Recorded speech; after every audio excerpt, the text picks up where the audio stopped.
Denne historien ender i India, men den begynner i Bergen.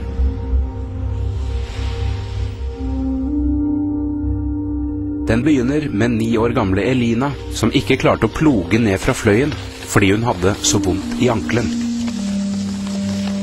Det er enten en betennelse eller noe veldig sjeldent, sa legen.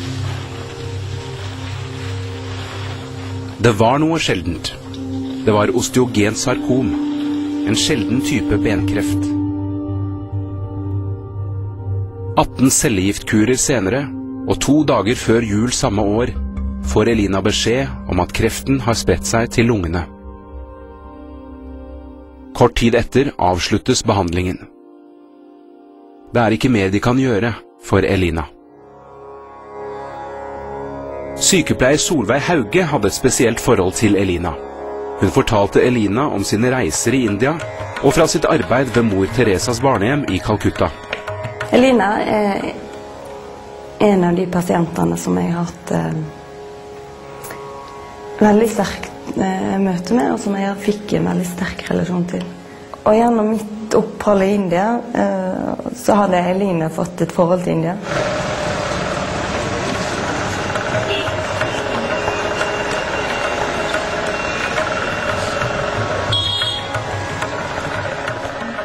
I julen 2004 så hadde en jo tsunamien, som vi alle hørte mye om.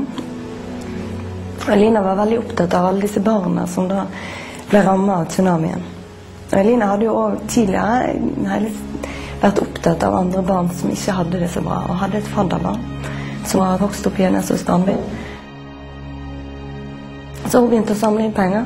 Så på sykehuset hadde hun en konvolutt som sto på nattbordet, sånn at vi som jobber der kunne putte litt oppi den. Hun lagde også smykke og kort, og hun begynte å bake, og det gjorde hun hver dag. Og så gikk hun, leverte den til en fetter som hadde en kiosk i Strandgaten, som solgte den. Helt på slutten begynte hun å få dårlig tid, og da begynte hun å selge enda mer kaker, og dra rundt på kontoret til folk vi kjenner og sånn, og selge kaker der også. Og sånn at de kunne få betale så mye de ville. Og hun måtte sørge for at noen andre barn kunne få det bedre. For som Elina sa, jeg har hatt et godt liv. Det ble bare litt kort. So I say thank you for the music, for giving it to me.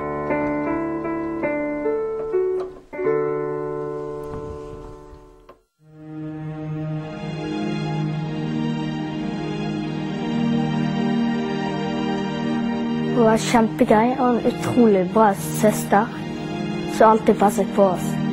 Hun hjalp oss med det hvis vi trengte hjelp, og altså, hun hjalp med alt.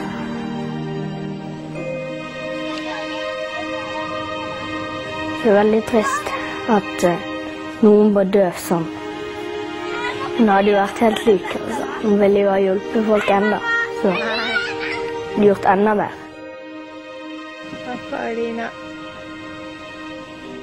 De siste månedene som Elina levde, så brukte hun mye av kreftene sine og tiden sin på å samle inn penger til SOS Barnebyer.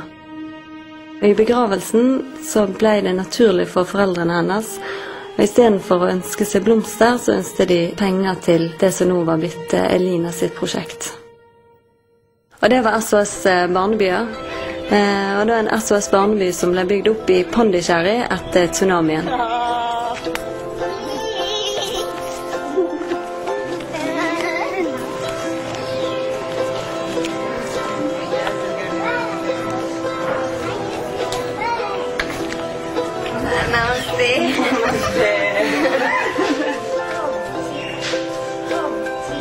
My name is Augustine Dutch. My name is Spring Kumar. Snega Mary. I am Roslyn Mary. Okay? Yes. Madam? Nada.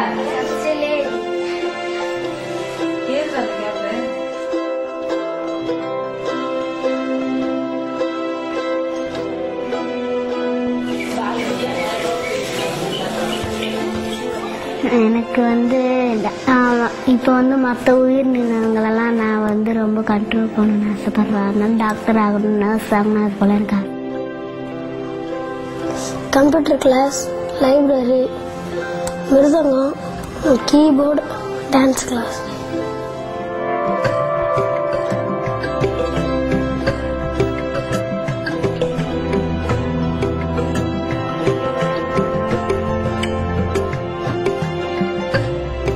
Hvis jeg bare klarer å tenke at jeg bare har lyst til å gjøre noe for andre, så har jeg mulighet til å oppnå noe. Det har Elina vist. Jeg ser i dag resultatet i barnebyen i Pondicherry. Der mange barn som i utgangspunktet ikke har en mulighet til å få en fremtid, som Elina har vært med på å sørge for at de kan få.